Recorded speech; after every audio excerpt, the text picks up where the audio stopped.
Inspiration about to set the mood in our midst. In other churches, they have praise and worship. Here we have medleys. Ngayon po, lahat to awitin tungkol sa victory in our Christian life. Let's start with faith is the victory. On the first verse, samahan niyo po ako. Encamped along the hills of life, we Christian soldiers rise and press the battle near the night. Shall clear the glowing skies against the foaming veils below. Let all our strength be heard. Faith is the victory we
you very much. Please be seated. We will not waste our time. We will have our second speaker. Again, we will give him 15 minutes. He can go overtime if he is that courageous. At kanina pa ako dinidare ng taong ito. Ito nga po ang aking dilemma. Sa pagka-we're preachers, and we're not used to preach yung mga quick stuff, short but precise. So, parang nawala. Nag-rapture na. Si Doc Tony Maramara, nasaan? Nag-rapture na eh. Nag-rapture na eh. Asan si Doc? Tony Maramara. Ayan, Doc, ikaw na. It's your time. Alam ko na ikaw lang ang pinakamatapang na gustong subukin kung mag-overtime. Palagay ko, I promise this person, I don't know, wala po akong free hand sa kung ano ang sasabihin ng mga hinantig natin. Everybody would be a speaker, but we cannot give everybody that chance. So, Doc, what the Lord impressed upon your heart, share it to us. We want to hear blessings. Amen. Amen. John.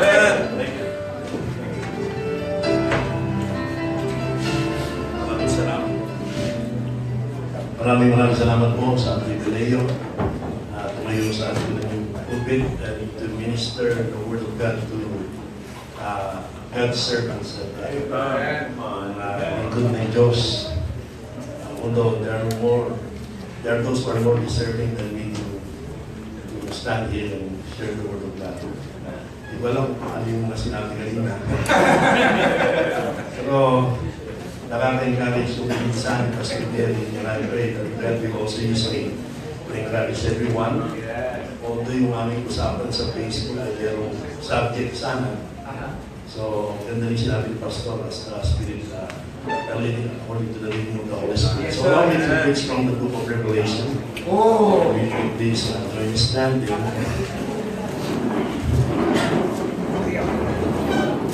Chapter number 2 of Revelation and verse number 10. And I want to preach on the topic, faithfulness unto death. Wow! Faithfulness unto death. For anything else, I want to serve notice on everyone. Hindi ako tumatayo dito bilang experto tungkol sa faithfulness. Look at me as a fellow struggler. Wow! And valuing the word of the Apostle Paul, which the earlier pastor preached to us, I have not yet attained. Yes, sir. But I believe that each and every one of us are pressing toward that mark. Yes, sir. To be faithful unto death. Amen. So the text in verse number 10 sabi, fear none of those things which thou shalt suffer. Behold, the devil shall cast some of you into prison, that ye may be tried, and ye shall have tribulation 10 days. Be thou faithful unto death, and I will give thee a crown of life. Let us pause for short prayer. Lord, bless the preaching of the Holy Word. Kayo po nawang aming maitaas na lubos. Lagyan niyo kami sa inyong pong paanan.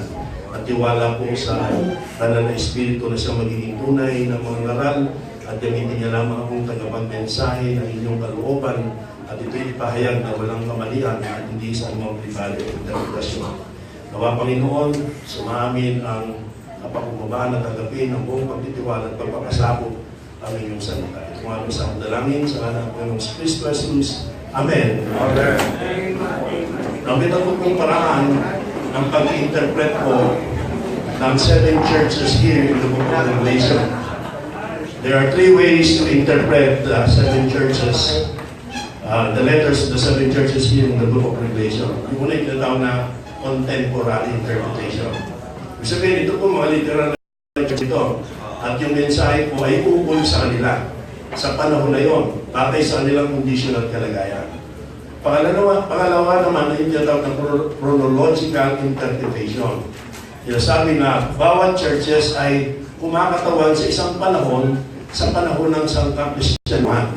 Yung Ephesian Church represents the Apostolic Church, another church represents the persecution period, at mayroong church mo nagre-represent sa birth of the Catholic Church. At ito pong, yung pong Laodicea represents yung ating panahon.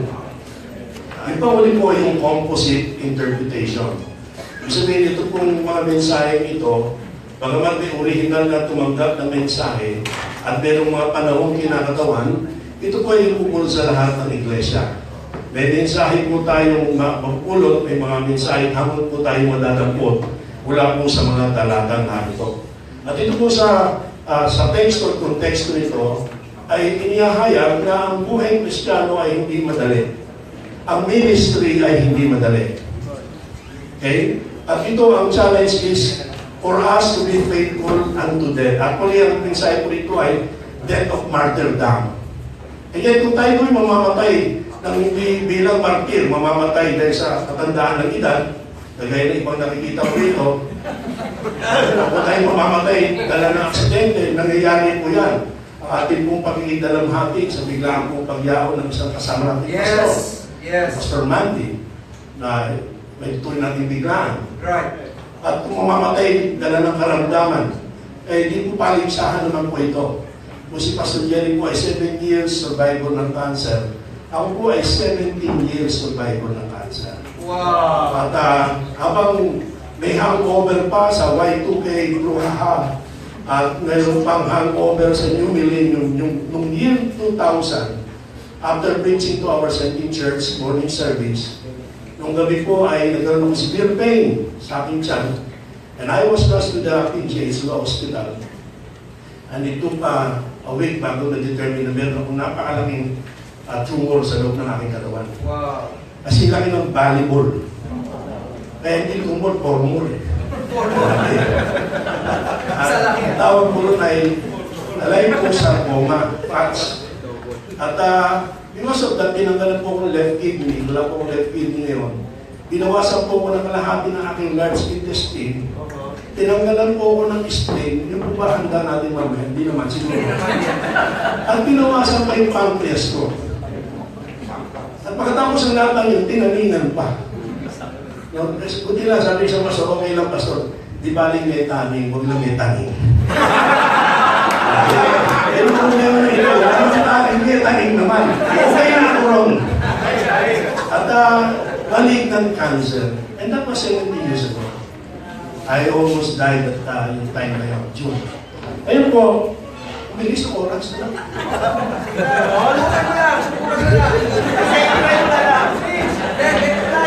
Hindi pala totoo yun eh. Ayun po. Nananakot lang yan. Alam nyo, sabi ni William Evans, ministry is not measured by years, it is measured by decades. Ano yung sabihin? Alam nyo, marami tayong ginawa sa church natin 10 years ago, kasama natin sa church. We're no longer in the church ngayon. Marami tayong kilala 10 years ago, nagsusol winning, naglilingkod, active sa church. We're no longer involved in the ministry nowadays. Nakakalungkot nga, marami tayong kilala mga pastor. 10 years ago, may standard, naninindigan, matatapang. We're no longer in the ministry. And some, even though they're still in the ministry, wala nang standard, wala nang paninindigan. Correct. Nahulog na po sa sistema. Nadamay na po sa sistema. So dito po ang sinasabi po ng Panginoon sa atin is something that everyone will be. Well, remember the requirement for the steward. Kasi sinabi mo that the steward must be found dynamic. Sinabi mo the steward must be found rich. Kung mayaman, si Pastor Joey lang papasa. Correct. Pastor Ricky, yun. Tayo dyan. Kanina pa naman personal to. Kundi na, hindi sinabi. The steward must be good looking. Hindi ko disqualified. Hindi ko disqualified. Kaunti lang tayo, Pastor. Pero what God requires is something each and everyone can be. Hindi lahat tayo yaman. Sana lahat tayo yumaman. Hindi tayo lahat tatanyag. Hindi lahat tayo ay magiging tayo ay matalino. Pero lahat tayo, bago ka man sa ministry matagal, pare-pare tayo magiging tapat sa Panginoon. Ito ang hinihingi ng Panginoon sa ating katapatan eh. Salamat po. Maaaring hindi tayo magaling, hindi tayo tanyag, pero pwede tayong maging tapat sa Panginoon. Yun ang dapat na pangarap natin lahat. There's no greater ambition than that, to be faithful unto the Lord and to be faithful unto them. Yes, sir. Okay, maging tapat sa Panginoon, maging tapat hanggang kamatayan. So, ito po yun eh. Yung anuman mangyari, magpapatuloy tayo. Man. Alam nyo, hindi man Baptist ang nag-umpisa nito. Si Martin Luther actually nagsabi, sabi niya, my conscience is captive to the Word of God. But what he said is more true sa ating mga Baptist. Man. Nung tinanong siya, pwede mo sabihin niya, sabi niya, kung ang nakikita ko, iba sa sinasabi ng Bible, kahit gaano maganda at kahanga-hanga nakikita ko, hindi yun ang susundin ko, Bible pa rin. Kung ang naririnig ko, kahit gaano kaakit-akit, gaano kahanga-hanga, pero sagulat sa Bible, Bible pa rin ang susundin ko. Kung yung nararamdaman mo kahit gaano katindi, kahit gaano kaakit-akit din sa aking pakiramdam, pero iba sa sinasabi ng Bible, Bible pa rin ang susundin ko. Kung ang lahat ng tao magkasundo sa isang bagay, pero pinagkaisa nila ay laban sa Bible, hindi ako sa kanila makikinig, sa Bible pa rin ako makikinig. Dahil itong ating otoridad, ito yung ating otoridad. Ay naguma. Alam nyo, nasa Amerika po ako, isang leader doon sa ministry, senior sa akin, sabi yung Baptist, acronym yun eh. Sabi niya, born again people trusting in Scripture's truth. Again tayo mga Bible. Tayo mga Baptist, sa Bible tayo. Ang ating katapatan ay sa pagsunod sa Bible. Pagsunod sa Diyos, pagsunod sa salita ng Diyos. Na ito man ay magdulot sa atin ng kapakinabangan, ito man ay magbigay sa atin ng katanyagan o hindi, Bible pa rin yung ating susunod. Yes, sir. Bible pa rin. Alam niyo, it was only in 1524, nagkaroon ng Baptist Confession ng Baptist. Inumpisa gawin yung 1522. So, pinaratangan tuloy sila na, kita nyo, doon lang kayo nagsimula ng mga panahon na yon. No way. Sabi hindi, No way. one of the reasons bakit naglabas ng Baptist Confession noong 1524, eh dahil inakusahan na tayong protestante. At yun ay pakita, iba yung posisyon natin, iba yung paninindigan natin kaysa sa mga protestante. Pero may iba pang dahilan bakit nung time lang na yun nakapagawa ng Baptist Confession. Una, wala tayong time gumawa ng Baptist Confession, nagtatago tayo eh. Persecuted ang Baptist eh. Wala kayong time gumawa ng gano'n. At pangalawa, talagang dahilan, hindi natin kailangan ng Baptist Confession dahil ang ating Baptist Confession ay ang Biblia. Ang Biblia ang ating batayan ng pananampalataya. So be faithful unto them. Be faithful in following the Word of God. Be faithful in preaching the Word of God. Kahit na hindi tayo palakpakan, kahit na hindi tayo makinabang ng material sa bagay niya. Allow me to close by giving two illustrations. And maybe you are all familiar with the story ni William Borden. Si William Borden, mayaman yan eh. Tapos nagkaroon ng, during yung kanyang trip ng kanyang magulang, around the world trip niya, doon siya nagkaroon ng conversion ata, at nagkaroon ng conviction, pumasok sa ministry. Nung sinabi niya sa pamilya niya, ay tagapagmana siya ng malaking estate at negosyo. Sabi sa kanya, pag-isipang maigi yan.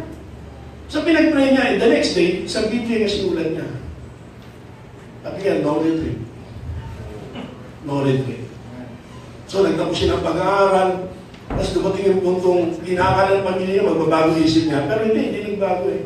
Sabi ng kanyang pamilya, o sige, ito na gawin mo. Mag-train ka na lang dito, huwag ka na umalis dito, magsubo ka na lang sa ibang lugar. Mag-train ka dito. Sabi niya, pag-pray ko. So pag-pray sa next day, simulat niya ulit sa harapan ng Bible niya, no reserve. No reserve. So pumunta po siya sa field, China target niya, pero nag-stay siya sa dali sa Egypt, if my memory serves me right. Biglaan niya kasi diba? Pero doon namatay siya after 6 months, namatay siya ron. So inuwi yung bangkay niya, galit na galit yung pamilya niya. At hindi nila alam na natuklasan nila kalaunan na may sinulat pa siya sa Bible na panghuli bago siya namatay. Come on. Ang sinulat niya, no regrets. Oh, yeah. No regrets.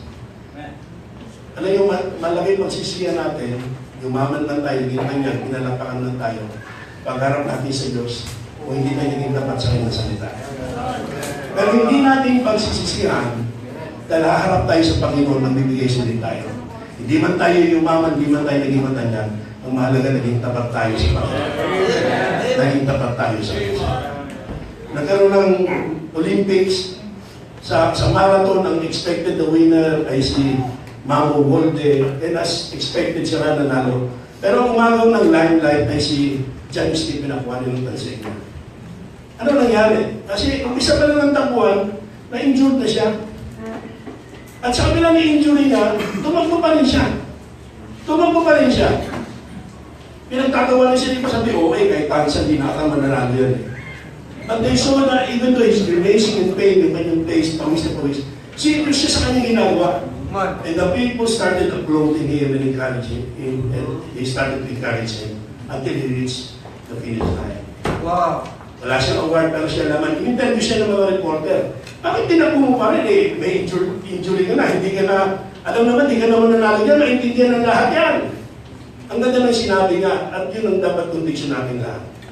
Sabi nga, my country did not send me here to just start the race. They sent me here to finish the race. Hindi tayo tinawag ng Diyos para mag-umpisa ng kaibigan sa katapatan. Tinawag tayo ng Panginoon na maging tapat sa Kanya at tapat sa Kanyang salita hanggang kamatayan. Kaya masubukan tayo ng Panginoon na tapat. Tayo ay naglilingkod ngayon hanggang bawiin itong ating pahiram na buhay. Amen.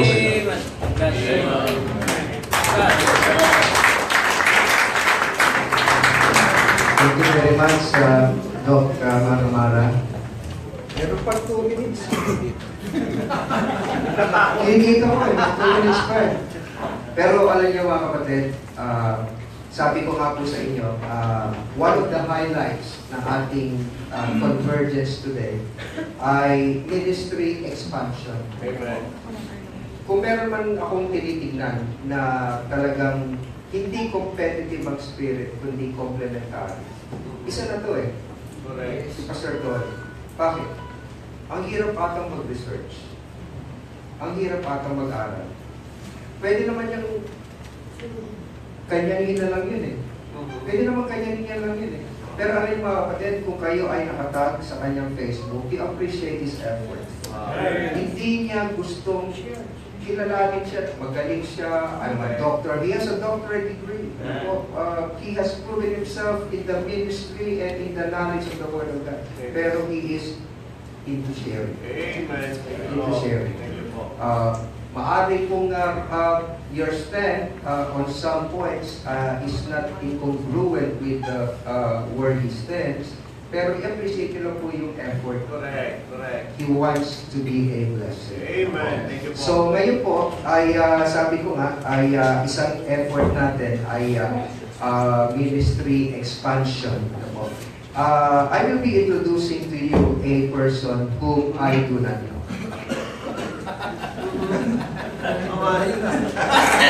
At yun ang pinakamahirap. Mag-introduce ka ng taong hindi mo kakilala. Kasi this is only our what? Second meeting. Second meeting. At siya po ay with blood relation kay Cedric. Ano po, yung aming church administrator dito. Hindi kayo maniniwala. Ano kayo? Ang tingin ko dito magpinsan eh, pero ang totoo, uncle and nephew. Si Cedric yung uncle, siya yung nephew. Kasi kung mas todo ko, tingnan dito sa, he is a Baptist, conservative Baptist, fundamental. He is, sometime in the past, was acquainted with Evangelist Gideon Umanda. Dala niyo si Pastor Gideon Umanda po.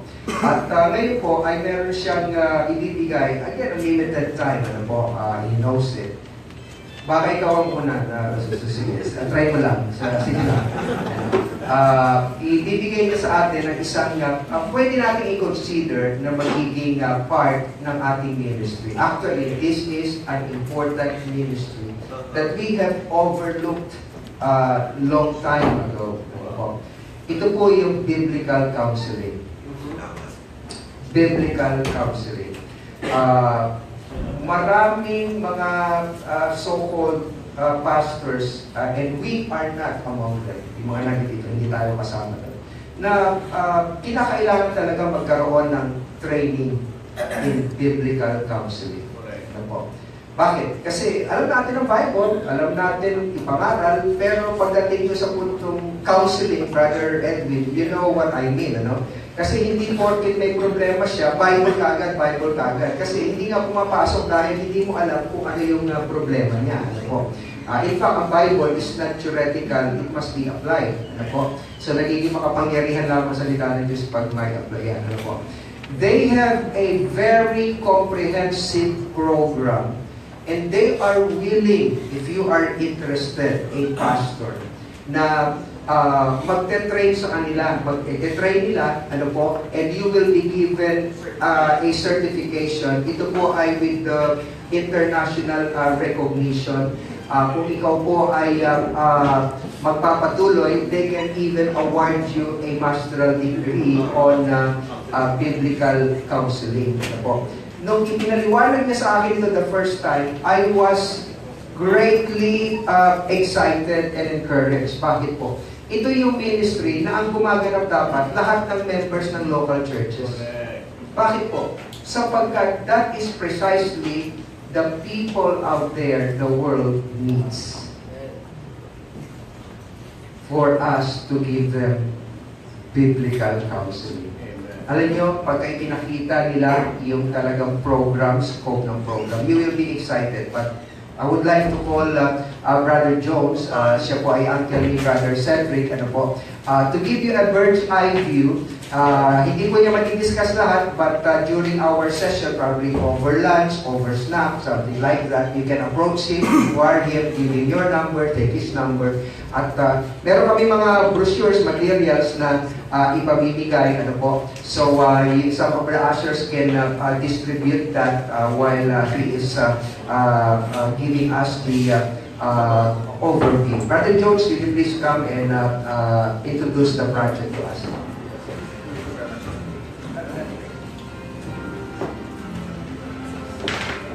Magandang umaga po mga kamanggagawa sa ubasan ng ating Panginoon. I'm Pastor Jones R. Cumpio. As Pastor said, I'm related to one of your pastors here. It's just that, doon lang po yung doon lang po. Okay. Okay. It's really a big blessing. My nephew and I were just talking about ministry, and I was really happy to learn that he decided to follow the Lord in a full-time ministry.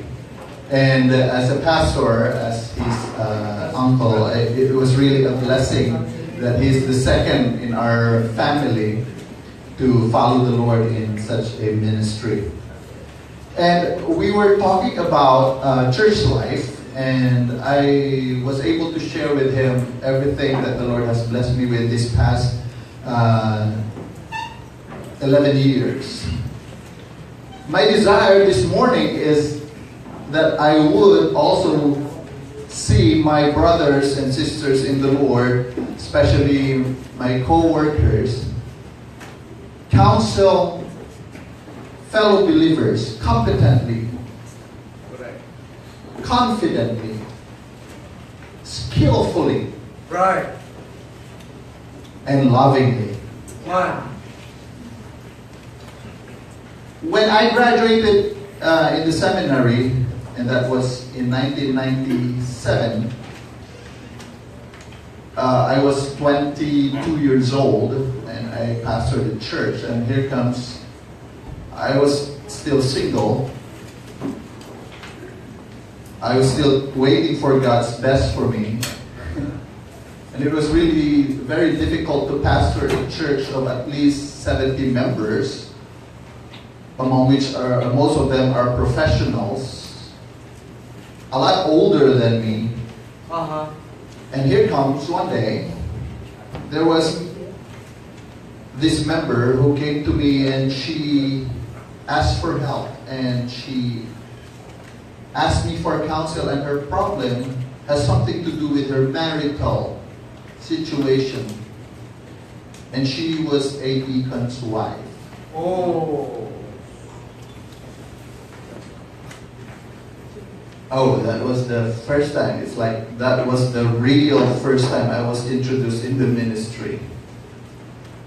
Yes, I listened. I had lots of things to say, but I was really frustrated, and I thought I really did do the work of the ministry that very day. You see, you don't get brain surgery from someone with a mere interest in brains. You don't want your car repaired by simple car enthusiasts. You know, in each of these areas, you reach out for help to someone who actually knows what they are doing. Absolutely. The same is true for counseling. There are all kinds of people who are interested in counseling and who are persuaded by the principles of biblical counseling, but sad to say, interest and conviction alone do not make a faithful biblical counselor. Faithfulness requires equipping. I read this article from the promotion materials of the Association of Certified Biblical Counselors in the United States. For a while now, let me just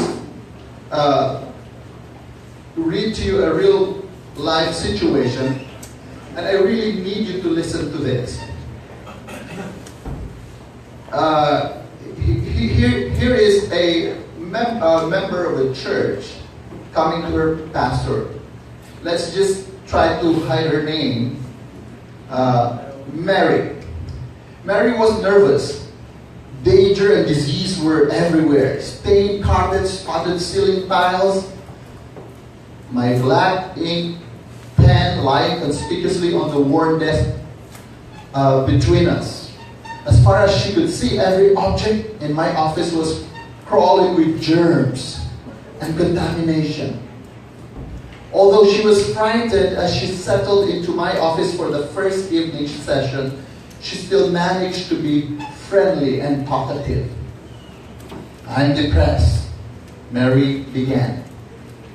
"I'm anxious."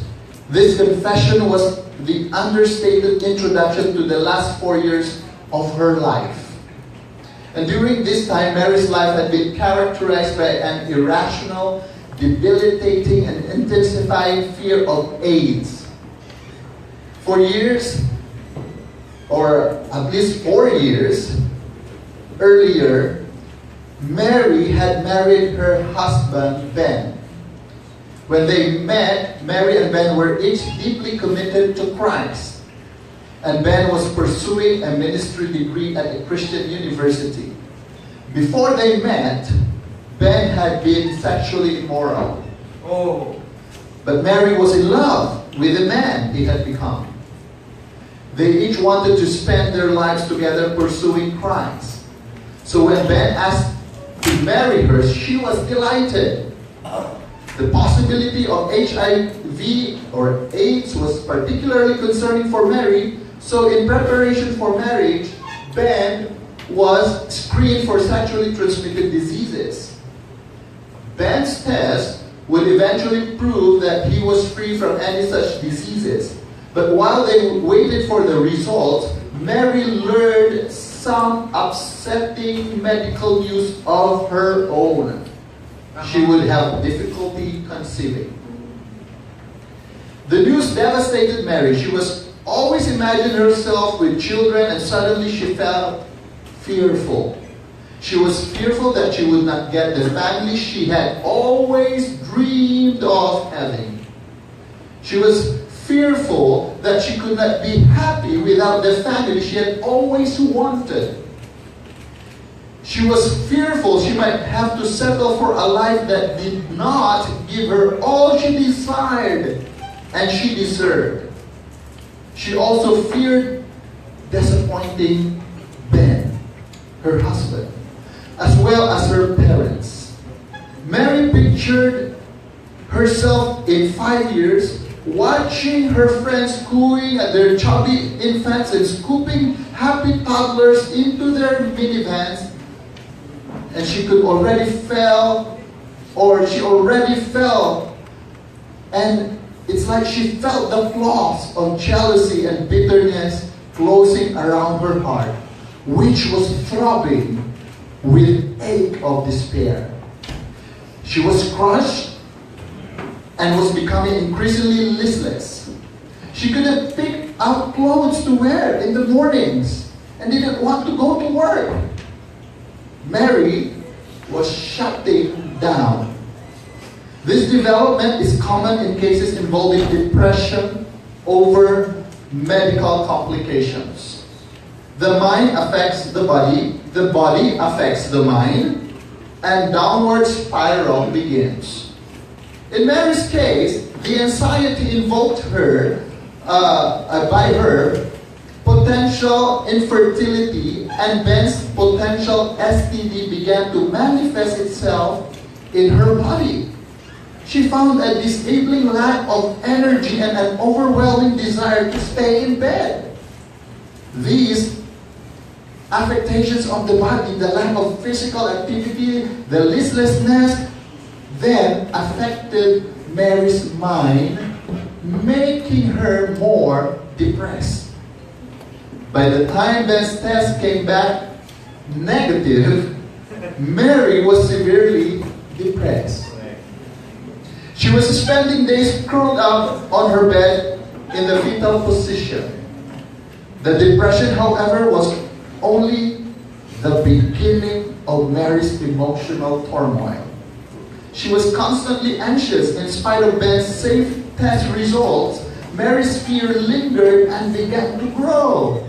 Over a period of 2 months, she began isolating herself from her friends and shedding her church and ministry commitments.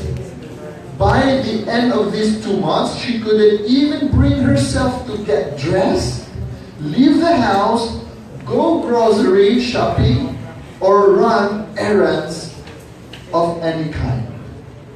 Mary's isolation and lethargy were naturally straining her relationship with her husband, Ben. In spite of the difficulties, they managed to get married, but now Ben was striving to be patient and understanding husband who was discouraged by his wife's emotional collapse. After long days of work, he would return home in a dark, dirty home. Mary's fears were debilitating. Fear dominated her mind and dictated her schedule. The question is, how are you going to counsel this husband and wife? Well, good question. So, my desire this morning, and I'll borrow from the ACBC promotion, is that the last question is this: if you were lost in the forest, it's not enough to want to get out, right? You need someone with the wisdom skill to show you the path out. In the same way, you have to believe in biblical counseling. Christians must know how to do biblical counseling. And that's true because biblical counseling is not merely a conviction, it's also a skill. Right. The Bible is sufficient for the counseling problems people face, and the grace of Jesus powerfully changes people who confront all kinds of difficulties in life. Those are precious realities. But because Jesus calls us to the work of ministry, we cannot only confess those things as true, we must grow in our ability to do the work of counseling ministry. No matter how much truth you confess, you will fail as a counselor if you don't know how to help people walk along the path towards change. Right. Worried people need to move towards greater trust. Those who are angry need to have more peace. Individuals who are depressed need to grow in joy. People in conflict need to learn how to be reconciled. Yes. Jesus Christ knew about this. In Isaiah 9:6, Jesus was foretold as the wonderful counselor throughout his life here on earth. And Jesus lived up to that reality. We often think of Jesus as a preacher, but in the Gospels, we see Jesus counseling far more than preaching. Right, absolutely. Jesus knew how to respond with wisdom and skill to all the conversational challenges that were placed before him.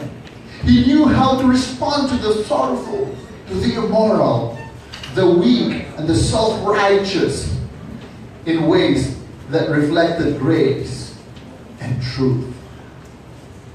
The question is, how do we counsel competently and skillfully?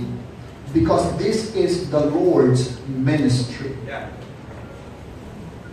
How are you displaying the truthfulness of 2 Timothy chapter 2, verse 15? Chapter 3, verses 16 to 17, and Colossians 2 and 8. What broke my heart was this.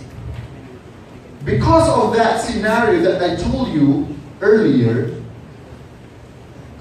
I prayed and I decided to get extra courses in the universities. Why not, right? Who are those who people trust when it comes to those kinds of problems just mentioned a while ago? Professionals. The professionals. Correct. Those with titles or those letters with them. Never the pastor. Never the pastors. But it dawned on me, the first time I attended this biblical counseling, I was really looking for the answer. Why can't I just counsel competently? And it broke my heart when it dawned on me that although I memorized my 2 Timothy 3:16 to 17, I really made it a reality in my life and even in the Lord's ministry. God's word is sufficient.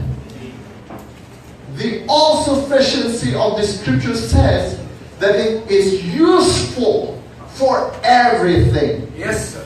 I pray that you will trust God's word today. Thank you very much. Amen.